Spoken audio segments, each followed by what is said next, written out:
How do you help your clients achieve a healthier home? I guess you see a lot about sustainability when you are looking at furnishings and home design, but you don't hear a lot about wellness, or people think of that they're kind of the same thing.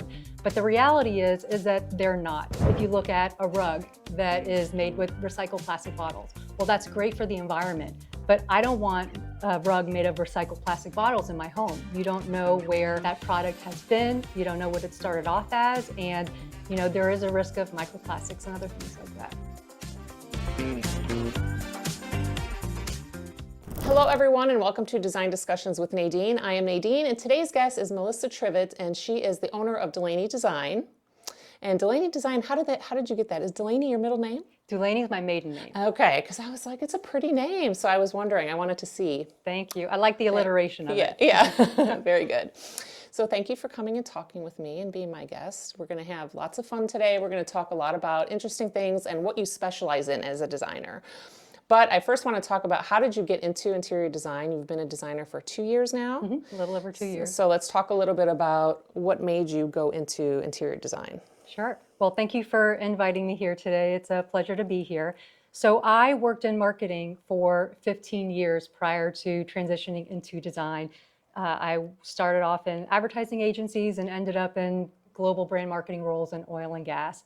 And I was comfortable there until during the pandemic. I was expecting my third child, and I had a life-threatening pregnancy complication at 35 weeks. So my first thought after spending 2 days in the hospital was, they told me 37 weeks, this baby's coming out, like you don't have a choice anymore. And my first thought was, I have a month's worth of handover to do in 2 weeks now. So, I overextended myself trying to do that. And then, the baby was born, everything was okay.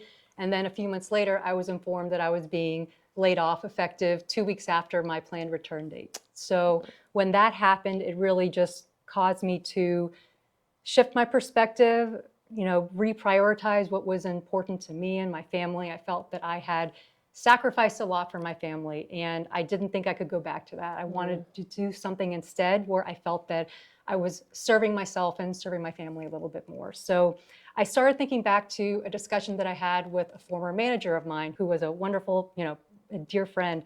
And she had just come back from a leadership retreat, and they were looking at what your strengths are. And she was saying that, I think if I didn't work here, that I would be a life coach. And I remember thinking to myself and having this conversation about, well, if I didn't work here, I'd probably want to do interior design. And that was a discussion that really stuck with me. And I felt that, I have this opportunity. It felt like at first it was, kind of almost traumatizing. I felt this career that I had worked for was over, but then it opened up this opportunity for something that I would have never done otherwise. So that's really what drove me to start looking at interior design. For the wellness part of it, that was really more of something that was important to me. After my baby was born, I just did not feel well. So I started looking at, the foods that I'm eating. Am I eating everything that's organic? Then I went to, what are the things I'm putting on my body? My lotions and shampoos and personal care products. A lot of those have fragrances and things in them that can cause some health issues. And then finally, I started to look at what is in my home. So what am I sitting on? What coatings are on my couch? What is in my rug? What is my furniture made out of? And that just opened up a whole new world for me. And it really opened up my eyes to things that could be impacting my health that I didn't know about before. And I think for a lot of my clients, it's the same situation where they care about their health. It's important to them, but they just don't know about all of these things that are in their home that are impacting them. Yeah, because it's not something that a lot of people really talk about, those specific things, like you mentioned, coatings on the furniture and things like that. Nobody would really think that that would affect how you feel. No. So it's interesting that you've done a lot of research on this, and this is what you specialize in your interior design business, right? Yes. So we can get a little bit more in detail on the fabrics and what people should look at, or what can affect, or how do you help your clients achieve a healthier home, I guess. Yeah. So, and I think too, one distinction that I wanted to make was that you hear sustainability a lot about, how can I guess you see a lot about sustainability when you are looking at furnishings and home design, but you don't hear a lot about wellness, or people think of that they're kind of the same thing. But the reality is that they're not. They have two separate goals, where sustainability is more about reducing the environmental impact. So, using recycled goods in your home, whereas wellness is about reducing the toxic load in your home. And sometimes they can align, but they're not always the same. I think one of the best examples for me is if you look at a rug that is made with recycled plastic bottles. Well, that's great for the environment, but I don't want a rug made of recycled plastic bottles in my home. You don't know where that product has been. You don't know what it started off as. And there is a risk of microplastics and other things like that. So sometimes they do align. So for example, you can have a piece of FSC or a piece of furniture made from FSC certified wood that is solid wood, so it doesn't have glues or anything like that. So it does meet the goals of both sustainable and wellness design, but they don't always align. So I think it's important to note that you can't always have something that is both sustainable and wellness.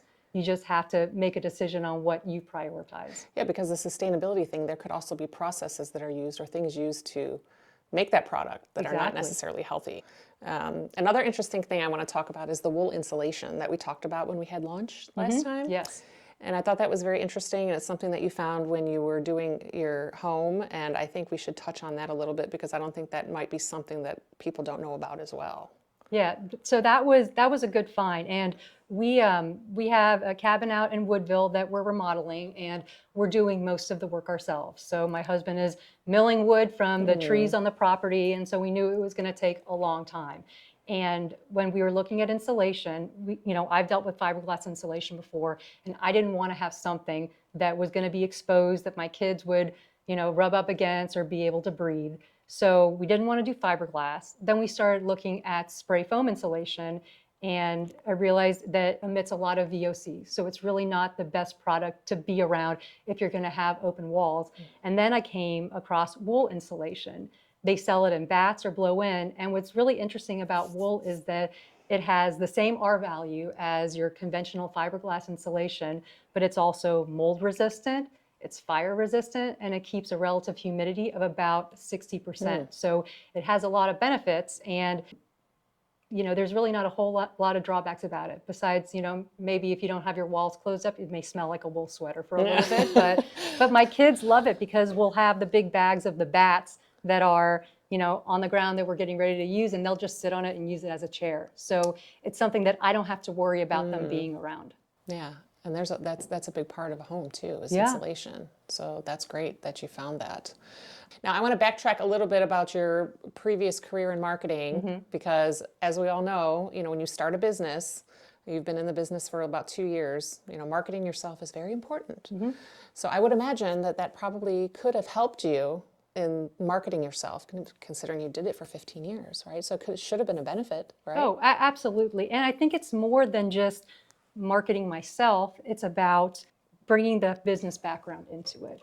From my experience, I have a very strong focus in my business, and my business values are communication is very important to me. Building client relationships is important. Project management. I have managed global marketing projects, so I'm used to dealing with big, complicated projects. And then also an emphasis on process. I think one of my goals is, at the end of the day, I want to take questions out of the design process. So I'm very clear with my clients about this is the process, this is the time it's going to take, and I feel that if they're having to ask me a lot of questions about what's next, then I'm not doing my job. So I think all of that really does help to differentiate me from some of the other designers who don't have the same background.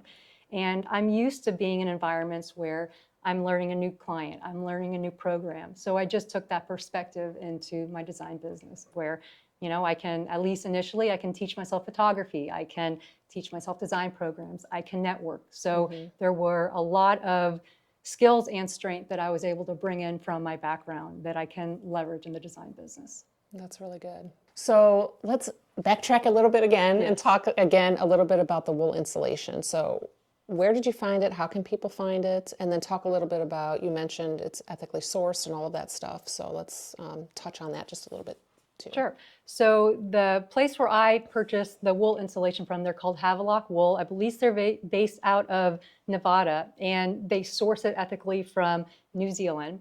And you can just buy it online. They will sell it in pallets, and you can also rent if you want to do blow. We did bats just because that was easier for us.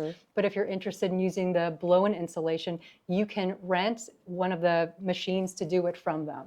So you rent it and then you can return it. So it's really easy. They deliver it via pallets on FedEx. So it's just it's a great product and it's easy to get to. Oh yeah, I love that. I think that's great, and that's always finding new things, you know, and that's why I love to sitting and talking with people that do different things, because then I can learn from that too. So that's great. That's good to know. Now let's talk again a little bit about your clients, or how people can find, or what they should look for when looking at wellness design.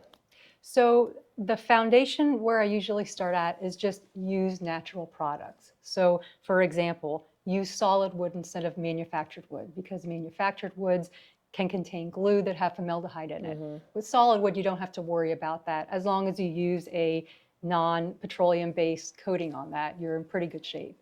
Another thing is for your rugs, you can use wool, better yet undyed wool for that. And for your sofas, you can use linen on that. So number one is just using natural products. They're going to have less products and additives to them than synthetic products are going to. I think the second thing to look at is the coatings that are on the products. Make sure that you're getting stuff that is not flame resistant, and stuff that does not have stain repellents on them, because the stain repellents have PFAS or forever chemicals on them. And it's unfortunate because a lot of these sofas that have the stain repellents are being marketed to families where, you know, children are really the ones who are the most at risk for a lot of those chemicals. And then lastly, I think another good thing to do is look at, there are some certifications that you can look for when you're buying products. So the gold standard is GOTS certification.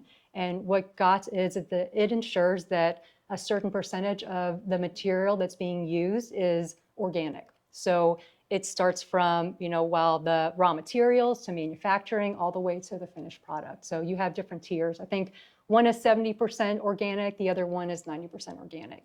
And that's really what you should look for if you're looking at textiles. So fabrics, sheets, that sort of thing. Another great certification to look for is Oeko-Tex. And again, they have a few different tiers of that, but what Oeko-Tex does is, if it's certified, that it ensures that the product is below a certain threshold of VOCs. And they do have Oeko-Tex certifications for both fabrics and leathers. So that's a great thing to look at as well. Yeah, and it's interesting about the stain repellent, because that's something that, like you said, with kids, everybody wants, or seemingly wants, because they think, oh, I'm investing in this piece of furniture or something, so I want to protect it as much as possible, but yet at the same time don't really realize that it's not the healthiest thing. Yeah. And kids too, they're the ones that get up in there and they'll rub their face on the furniture and all that stuff too, so yeah. No, there is one that I recently came across, because we reupholstered my own sofa, and I found there's a place called Two Sisters Textiles, and they produce GOTS certified fabric. So we reupholstered our sofa, and they recommended a stain repellent called Protect Me, and it's actually made from food grade silicon dioxide, where I wouldn't really want to eat stuff with silicon dioxide in it, but as far as a stain repellent, it's completely non-toxic, and it actually works pretty well. That's really good. And then the last certification that I typically look for is Green Guard certification, and that's specific to wood products. So similar to Oeko-Tex, Green Guard certification ensures that the wood does not pass a certain threshold of VOCs.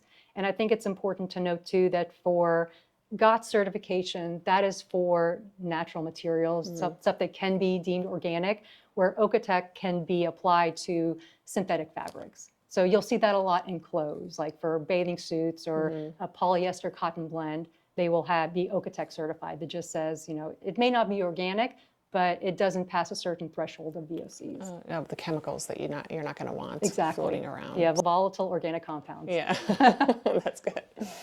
Now, I've noticed too that I think that a lot of this has become increased in popularity, the health, the wellness, bringing things into your home that are better for you. And I'm pretty sure a lot of that might have to do with the circulation of social media too. A lot of people are seeing it, maybe getting more knowledge about things from people like you that are knowledgeable about this. And so it's important for people to see these things. But I think it definitely increased in popularity over, you know, the last couple of years, right? Yeah, and I think the biggest thing, it's an education issue where people just aren't aware. And it's not something that companies are promoting and talking about. They're trying to produce products and they are trying to do it profitably. And the consumer's health is not at the forefront. And that's starting to come to light now. So I think with social media, you have people who are experts who are coming out and educating people about it. Because I think at the end of the day, everybody wants to be healthy, but they just don't know that some of the things that they're bringing into their home or putting on your body can have that impact. Yeah, you could eat all the organic, you could, you know, do all the things, but there's a lot of things out there that people don't realize are having adverse effects as well. So that's, you know, great details to know, the people like you that have the experience that can teach them, you know, these specific things. Because we spend a lot of time in our homes, so, you know, kids too. So it's good that they're not exposed to a lot of the chemicals and things like that that are floating around. Yeah, and I think at the end of the day, for me, why I did this, I felt a sense of peace once I educated myself and I was able to make these changes in my home. And I thought, you know, I can help other people too. You know, it's really important for me and it's rewarding to see if I'm able to help someone else by, you know, designing a healthier home so that they can have that sense of peace as well. How do your clients typically find you? I mean, do they come to you because of the aspect of this is what you're knowledgeable in, or is it a mix? It's a mix. I would say right now about a quarter of the clients that come to me are looking for this wellness design. Not to say if they are not interested in it, I still try to put it in a little bit. You know, I'll recommend wool rugs and that Education. sort of thing. Exactly. I'll educate them. And they appreciate that as well. But yeah, I mean, I had a client recently who the husband was diagnosed with ALS and they wanted to redesign their office to reduce the exposure to toxins. So, and also to design an accessible space just to plan for the future and in the event he needed a wheelchair. So, you know, we used a low pile wool rug in there. We used solid wood furniture. The desk material was actually steel and stone. So we used very low tox materials and they loved it. It was something that they could use for the future as well. So that was a really rewarding experience because they felt good about it because it was beautiful and it was good for them. And I think they appreciated that they were able to have a space that not only felt good and looked good, but really helped to support their wellness. Now, when looking at your Instagram, you can see a lot of your design is light, bright, definitely that organic feel. So let's talk a little bit about maybe one or two projects. You just mentioned one, so that prompted me to ask the question about maybe another project or two that you're really proud of that you want to talk about. So we're working on a project now, and you know, they have been extremely open to suggestions, which is great. We're actually doing a steel cabinet in the kitchen. So that gets rid of any sort of potential toxins that you have with wood finishes or manufactured wood. And it's a little bit more of a modern feel to it. Now, I love modern, but I also like to have a lot of texture and a natural feel to it. So I wouldn't say, I'm not a fan of kind of your stark modern, but I do like to layer in that texture and natural elements like plants and just woven textures. But I think, like I said, the one that I'm most proud of is definitely the one that I recently mentioned. But this project, it's a lot of fun because they're open to ideas where they didn't come for me for the wellness design, but they are embracing it. So I love to see clients who maybe they're not familiar with it at first, but they're interested after I'm able to educate them about it. Yeah, I mean, I would imagine so, because even for me, after we first met and then after we had coffee, and I was very much interested in learning more about this too, because again, reiterating the fact again is a lot of these things people don't know about it. So when you get a little bit of a glimpse or information on a topic like this, it starts to, you know, make your brain spin around like, wait, what? And then you want to learn more about it. Yeah, and there's easy ways that you can implement it in your home.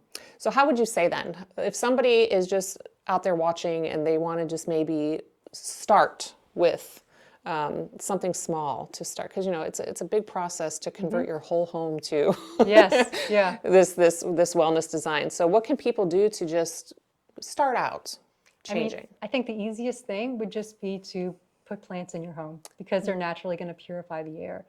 I think after that, I would look at updating textiles like your rugs or pillows, little things like that. And another big thing that's really not about the design of your home, but the products that you use to clean your home. That's a huge source of toxins in the home. So you can replace a lot of your conventional cleaners with, low tox cleaners.